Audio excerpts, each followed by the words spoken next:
अल्हम्दुलिल्लाहिल हन्नानिल mannan अल्लज़ी खलक़ल इंसान व अल्लमहुल बयान वस्सलातु वस्सलामु अला रसूलिही सय्यिदिल इंसी वल जान व अला आलिही व अस्हाबिही ज़विल खैरि वल इहसान अम्मा बअद फ़अऊज़ु बिल्लाहि मिनश शैतानिर रजीम बिस्मिल्लाहिर रहमानिर रहीम वमन यब्तगी गैरल इस्लामी दीनन फलन युक़बल मिन्हु वहुव फिल आखिरति मिनल खासिरीन। सदक़ल्लाहु मौलानल अज़ीम। बारगाह रिसालत मुआब सल्लल्लाहु तआला अलैहि वसल्लम में एक बार दुरूद पाक का हदिया पेश करें। अल्लाहुम्मा सल्लि अला सय्यिदिना व मौलाना मुहम्मदिन मअदनिल जूदि वल करम व आलिहि व अस्हाबिहिल किराम व इब्निहिल करीम व बारिक व सल्लिम सलातन दाइमतन सरमदन अबदा। अज़ीज़ान गिरामी वक़ार, आज हमारे इम्तिहान का दौर शुरू है और आजमाइशों का वक्त है। इस घड़ी में कितने लोग हैं जो ईमान पर कायम रहते हैं और कितने हैं जो अपने दीन का सौदा कर जाते हैं। कुफ्र और शिर्क की आंधियां बहुत तेज हैं। इस बहाव में कई जुब्बे और टोपियां भी बह गई। मौलवी कहलाने वाले लोग भी इधर उधर भटक गए। लेकिन ऐ सुन्नियों, अपनी गैरत बाकी रखो। ये दिन ज्यादा देर तक नहीं चलते। ये चढ़ता हुआ सूरज अनकरीब डूब जाएगा और फिर मेरे मुस्तफा करीम का चर्चा हर जगह होगा। और आज दुनिया जितना दबाने की कोशिश कर रही है हम देख रहे हैं। मैं तो ये सोचा भी नहीं था कि मुंबई की सरजमीन पर इतना बड़ा मैदान और मैदान में ऐसी गूंजती हुई लब्बैक की सदाएं, और रात के वक्त तुम्हारी ये सदाएं ही बहुत सारे लोगों की नींद हराम कर रखी हुई है। लोगों को इसी बात का तो खदशा है। अब तो ये देखा जा रहा है। मेरे अजीजों, मैं जिस बात पर आपसे कुछ गुफ्तगू करना चाहता हूं वो ये है, कुरान कहता है इस्लाम के अलावा कोई दूसरे दीन की तरफ तवज्जो भी करोगे तो कयामत के दिन तुम्हें सबसे बड़े घाटे वालों में उठाया जाएगा। किसी की तरफ तुम मुंह भी ना करो। अरे मुंह वो करे जो अपने घर में कंफर्ट ना हो। अपने घर में अगर किसी को जगह ना मिल रही हो तो फिर वो दूसरी छत का इंतजाम करे। इस्लाम में किस चीज की कमी है? इस्लाम में किस चीज की कमी है? अल्लाह करीम ने वो अजीम नेमत तुम्हें अता की है, तुम्हें दूसरों की धोतियां और चोटियां देखने की जरूरत ही नहीं है। अल्लाह करीम ने तुम्हें मुस्तफा करीम सल्लल्लाहु तआला अलैहि वसल्लम के वो अजीम अखलाक अता किए हैं। अखलाक सीखने के लिए तुम उन दरिंदों के पास ना जाओ जिनको पेशाब करने का सलीका भी नहीं आता हो। अखलाक मेरे मुस्तफा करीम सल्लल्लाहु अलैहि वसल्लम की पूरी कायनात में सबसे आला है, सबसे आला है। मैं आपसे ये पूछना चाहता हूं मेरे अजीजों, ये वाहिद कौम है दुनिया की जिसको झुकाने के लिए आज दुनिया पूरी एड़ी चोटी का जोर लगाती है। पता है, हम झुकते हैं तो सिर्फ एक नाम पर, जब अल्लाहु अकबर कहा जाता है। उसके अलावा किसी बादशाह के नाम पर भी नहीं झुकते। जाओ अपनी मस्जिदों में इमाम कोई अपने बाप का नाम लेकर के रुकू में झुका कर दिखाए कौम को, अपने बाप दादा का नाम लेकर या किसी बादशाह वक्त का नाम लेकर के सजदे में गिरा कर दिखाए, कौम खड़ी हो जाएगी, नहीं झुकेगी। हाँ, अगर एक किसान का छोटा बच्चा हाफिज कुरान भी अल्लाहु अकबर कहे तो पूरी कौम झुक जाती है। हमारी पेशानी सिर्फ अल्लाह वहदहु ला शरीक के लिए है। सिर्फ हम झुकते हैं रब्बुल आलमीन के दरबार में। इसलिए मैं ये बातें कर रहा हूं कि आज हमने देखा है बहुत सारे लोग सरेंडर हो गए, इधर उधर झुकना शुरू कर चुके हैं। तुम कभी ये मत देखना कि कौन सी खानका है, कौन सा मदरसा है और कहां से कैसी आवाज आ रही है। बात इतनी देखो, रसूल पाक सल्लल्लाहु तआला अलैहि वसल्लम की शरीयत पर कौन कायम है। आज जवाब देना भी बहुत जरूरी है, इसलिए मैं जवाब देता हूं। बाज लोगों को लगता है हालात बड़े खराब हैं, थोड़ी नरम बात करनी चाहिए, नरम गुफ्तगू करनी चाहिए। इस्लाम गैरत का दर्स देता है, अखलाक भी सिखाता है। अच्छी बात करो, लेकिन चोर घर के अंदर घुस करके आए तो हाथ बांध करके बैठना यह अखलाक नहीं है। चोर की गर्दन पकड़ो, उसकी हाथ पकड़ो, ये गैरत है। और जब दीन इस्लाम पर हमला हो रहा हो तो यह गैरत और बढ़ जानी चाहिए। आपको पता है ओहद के मैदान में, ओहद के मैदान में जब सहाबा इकराम रिज़वानुल्लाह ताला अलैहिम अजमईन पीछे हट गए, जो जीती हुई जंग थी वो शिकस्त में बदल गई। 70 सहाबा की जाने गई थी ओहद के मैदान में, अमीर हमजा का कलेजा चबाया गया था। उस मैदान ओहद की बात कर रहा हूं जिसमें रसूल पाक सल्लल्लाहु अलैहि वसल्लम के दंदाने मुबारक शहीद हुए। सुनो, जब हालात ऐसे सख्त आ जाते हैं ना हम पर, तो कुफ्फार और मुशरिकीन के पास एक ही चीज रह जाती है, हमारा मजाक उड़ाना। मजाक उड़ाना, उछल कूद ज्यादा शुरू हो जाता है कीड़े मकोड़ों का। ओहद के मैदान में ये होने लगा। हुजूर सल्लल्लाहु ताला अलैहि वसल्लम जब सहाबा के साथ ओहद के पहाड़ पर बैठ चुके थे, यानी मैदान खाली हो चुका है और कुफ्फार और मुशरिकीन दंदना रहे मैदान में, अपनी फतह का जश्न मना रहे हैं। हाँ, आपको हालात ज़हन में रखना है। और सुनो, आप जब जब जश्न मनाया जाता है तो तुम नर्वस मत होना। बहुत ज्यादा जश्न मनाने वाले ज्यादा देर तक नहीं मनाते। सुनो, कुफ्फार और मुशरिकीन की तरफ से अबू सुफियान आया और जश्न मनाते हुए पुकारते हुए कहने लगा, कहां है मोहम्मद, कहां है अबू बकर, कहां है उमर। उनके नजर में था कि ये सब शहीद हो चुके हैं। उनको ये लग रहा था कि हुजूर पाक भी शहीद हो गए, अबू बकर और उमर रदियल्लाहु अन्हुमा भी शहीद हो गए।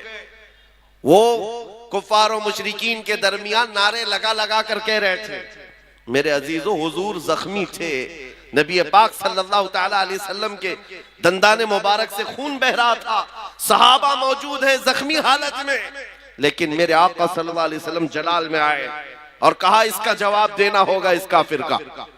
खामोश बैठना ये अखलाक नहीं, जवाब देना है। और जवाब देने के लिए मेरे आका ने किसको उठाया? उमर इब्ने खत्ताब को। कहा उमर खड़े हो जाओ, उमर खड़े हो जाओ, जवाब दो। जब उधर से अबू सुफियान पुकारने लगा कि कहां है मोहम्मद, कहां है अबू बकर, कहां है उमर, ओहद के मैदान, ओहद के पहाड़ की दामन से सैयदना उमर इब्ने खत्ताब पुकारने लगे, ये है मोहम्मदुर रसूलुल्लाह, ये है अबू बकर सिद्दीक, ये है उमर, जिंदा है और तेरी आंख में गड़ते रहेंगे। उधर से नारा लगाया और मुशरिकीन ने ये नारा लगाना शुरू किया, ओल हुबुल, ओल हुबुल। हुबुल उनके एक देवता का नाम था। हुबुल की जय हो, हुबुल की जय हो। हुजूर ने फरमाया हजरत उमर से, उमर जवाब दो। हजरत उमर ने जवाब देना शुरू किया, अल्लाहु अजल, अल्लाहु अजल, अल्लाह बुजुर्ग है, अल्लाह बुलंद है।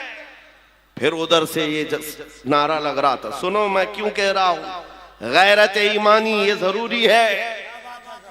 नारा ये लगाने लगे, लना उज्जा वला उज्जा लकुम। उज्जा भी उनकी एक देवी का नाम था। ओहद के मैदान में मुशरिकीन कह रहे हैं, हमारे पास इज्जत देने वाली देवी है, तुम्हारे पास कुछ नहीं है। हजरत उमर को फिर हुजूर ने कहा जवाब दो। हजरत उमर कहते, अल्लाहु मौलाना वला मौला लकुम, अल्लाह हमारा मददगार है, तुम्हारा कोई नहीं है। आखिरी नारा बड़ा दिलचस्प है, आखिरी नारा जिसके बाद काफिरों की जुबान बंद हो गई। अबू सुफियान ने कहा, कब तक जवाब दोगे? उमर देखो, हमने बदला ले लिया, बराबर बराबर हो गया। बदर के मैदान में जो पहली जंग थी उसमें 70 काफिर मारे गए थे और ओहद के मैदान में 70 मुसलमान शहीद हो गए। अबू सुफियान कहता है, देखो बराबर हो गया, तुमने एक साल पहले 70 हमारे मारे थे, इस साल 70 हमने तुम्हारे मारे, जंग बराबर हो गई। हजरत उमर खड़े होते हो कहते हैं, अबू सुफियान कहां की बराबरी, किस बराबरी की बात कर रहा है? कोई बराबरी नहीं, तुम्हारे मारे हुए मुर्दे दोज़ख में हैं, हमारे मरे हुए जन्नत में हैं। नारे तकबीर, नारे रिसालत। यह गैरत ईमानी है। ओहद का मैदान क्या हुआ? हालात सही थे, हालात सही थे। वहां पर 70 सहाबा की जाने गई हैं, कैसे कैसी तकलीफें ओहद के मैदान में थी, बयान करने से कलेजा मुंह को आता है। हजरत अब्दुल्ला बिन जहश साहबी हैं जिनके जिस्म के 80 टुकड़े कर दिए गए थे। साद इब्ने रबी जिनका पेट फाड़ कर आंतड़ियां बाहर निकाली गई थी। अनस बिन नुज़ैर वो साहबी हैं जिनकी उंगली के अलावा पूरा जिस्म मिला ही नहीं। ये ओहद के मैदान में इतने सख्त हालात में सैयदना उमर खड़े होकर जवाब दे रहे हैं। सुनो मेरे अजीजों, आज के वक्त में अगर कोई ये कहता है नहीं जवाब देना चाहिए, तो फिर मैं कहता हूं हदीस पाक की रूह के एतबार से उस आलिम को गूंगा शैतान कहा गया, गूंगा शैतान कहा गया है। तुम अपनी माँ के ऊपर आ जाए, बीवी के ऊपर आ जाए, बच्चों के ऊपर आ जाए तो जवाब देते हो। मोहम्मद रसूलुल्लाह की जात पर या इस्लाम पर या कुरान पर बात आए तो मेरे अजीजों फिर जिंदगी के ये हिकमतें और मसलहतें नहीं देखी जाती। हमारी इज्जत, हमारी आबरू रसूलुल्लाह के नाम से है। आज इन हालात के एतबार से मैं आपको सिर्फ और सिर्फ इतनी बात कहूंगा, ईमान पर जमे रहो, डटे रहो, मजबूती से कायम रहो। जो दीन अल्लाह ताला ने तुम्हें अता किया है इसका समझौता कभी नहीं करना। सैयद मियां मारा रवि रहमतुल्लाह अलैह ने क्या खूब नारा लगाया था, किसी की जय विजय क्यों पुकारे क्या गरज हमको, किसी की जय विजय क्यों पुकारे क्या गरज हमको, हमें काफी है सैयद अपना नारा या रसूल अल्लाह, हमें काफी है सैयद अपना नारा। हाँ, हम रसूलुल्लाह के, जन्नत रसूलुल्लाह की। आपको सिर्फ मैं इतनी बात पूछता हूं, अगर दुनिया आपको हुजूर का गुलाम कहे तो आपको कोई एतराज है? आपको अगर दुनिया हुजूर का गुलाम कहे तो एतराज की बात क्या, मेराज है हमारी। हम तो ये चाहते हैं कि दुनिया हमें हुजूर का कुत्ता कहकर पुकारे। तो जब दुनिया के सामने तुम्हें कोई एतराज नहीं है तो गुलामी करो, तो खुल के गुलामी करो। इश्क हो तो इजहार भी हो। नबी पाक सल्लल्लाहु ताला अलैहि वसल्लम से अगर निस्बत रखने पर तुम फख्र करते हो तो खुल करके करो। ये दाढ़ियां छिलाकर, टोपियां छुपाकर, गैरों की शबी बना करके तुम फिर किस गुलामी की बात करते हो? फिर किस गुलामी की बात करते हो? जिस मैदान में भी जाओ, अरे दुनिया चोटी रखने में शर्म नहीं करती, नंगा घूमने में शर्म नहीं करती, आमिना के लाल के चेहरे पर तुम्हें शर्म किस बात की है?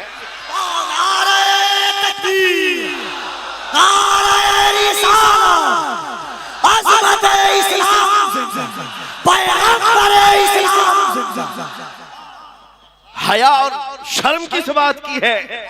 इसलिए मैं नौजवानों से सिर्फ इतना कहता हूं, मैं तलवार, हथियार, नेज़े, भाले, बंदूक, बारूद की बात नहीं करता। हमारी इमेज ऐसी बना दी है लोगों ने कि ये बहुत भड़काते हैं, ये भड़काऊ मौलाना है। और जिनको ये लगता है, मैं कहता हूँ हाँ, मैं इतना भड़काना चाहता हूँ, इतना भड़काना चाहता हूँ, हमारा नौजवान तुम्हारे नंगेपन से बेजार होकर मदीने की गलियों में घूमने वाला दीवाना बन जाए। हाँ, इतना भड़क जाए काफी है।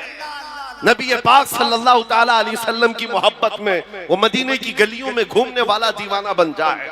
अजीज़ान गिरामी वक़ार, हमारी कामयाबी हुजूर के कदमों से है।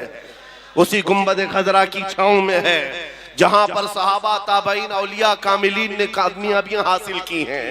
आज के इन हालात से बहुत सारे लोग ये कहते हैं। अच्छा, एक बात मैं आपको बता दूं, कल ही की बात है, जुमा में, उससे पहले मुझे किसी ने कहा भी था कि आपकी तकरीरें सब अच्छी हैं, सारी चीजें ठीक है, लेकिन ये जो हालात हैं, फिलिस्तीन में इतने मारे जा रहे हैं, 20,000 के करीब कत्ल हो गए, इराक में, शाम में, अफगान में, बर्मा में, हर जगह तो कत्ल तुम्हारा ही होता है।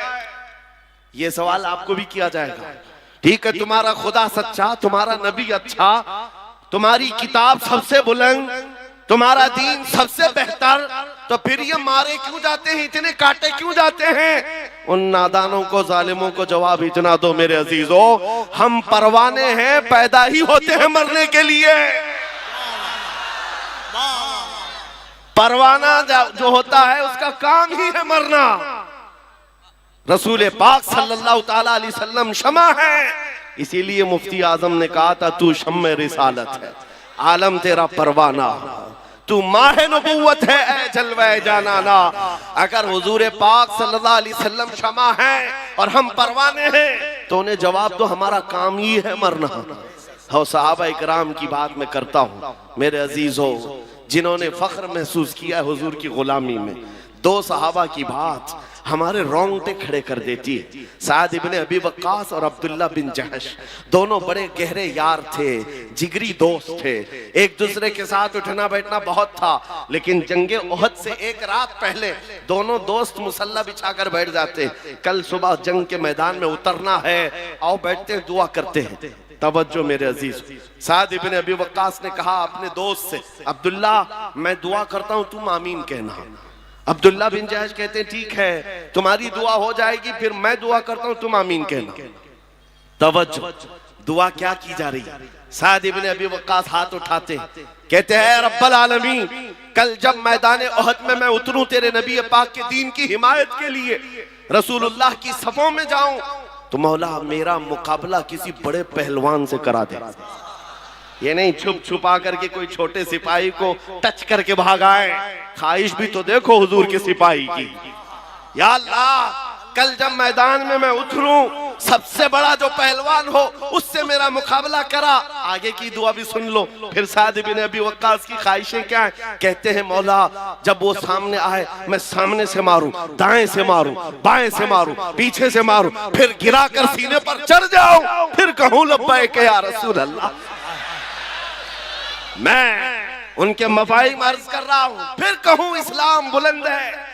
उनकी दुआ हो गई। दूसरे दोस्त की दुआ क्या? अब्दुल्ला बिन जहश, ये भी बड़े सहाबी, हुजूर के चहेते सहाबी, साद इब्ने अबी वक्कास के जिगरी यार, हाथ उठाते कहते अब मेरी दुआ है, तू आमीन कह। दुआ क्या कर रहे? अल्लाहू अकबर। कहते हैं रब्बल आलमीन, मैदान उहद में कल तेरे हबीब के साथ मैं सफों में जब जाऊं, तेरे दीन की हिमायत के लिए, तेरे नबी की इज्जत और नामूस के लिए, मौला मैं लड़ते लड़ते लड़ते लड़ते दुश्मनों के नरगे में चला जाऊं, और दुश्मन कभी मुझे सामने से मारे, कभी पीछे से मारे, कभी दाएं से, कभी बाएं से, और मैं हर जख्म पर तेरे नाम की बुलंदी का ऐलान करूं, इस्लाम की बुलंदी का ऐलान करूं, हर जख्म पर तेरे हबीब की इज्जत की बात करूं। दुआ ये भी है, दुआ वो भी है। अज़ीज़ान गिरामी, रात के वक्त दो दोस्तों ने दुआ की है, दो सहाबा ने दुआ की है। सुबह जब हुई और मैदान उहद में रसूलुल्लाह के साथ ये सहाबा आए थे, अल्लाहू अकबर, साद इब्ने अबी वक्कास जैसे ही मैदान में आए, आपके मुकाबिल में वो दुश्मन आया काफिरों की तरफ से जिसके बारे में कहा जाता था कि वह 1000 इंसानों की ताकत रखता, 1000 इंसानों की ताकत रखता है। ऐसा बड़ा पहलवान साद इब्ने अबी वक्कास के मुकाबिल में आया। उसको देखते ही साद इब्ने अबी वक्कास ने कहा मैं तो कामयाब हो गया, रात की मेरी दुआ कबूल हो गई है, रात की मेरी दुआ कबूल हुई है। और फिर उसके बाद साद इब्ने अबी वक्कास तीर और तलवार जो चलाते रहे, कभी दाएं से, कभी बाएं से, कभी आगे से, कभी पीछे से, ऐसा मारते थे। साद इब्ने अबी वक्कास को जानते हो कौन है? ये अशरा मुबशरा से वो सहाबी जिनके तीर और तलवार का अंदाजा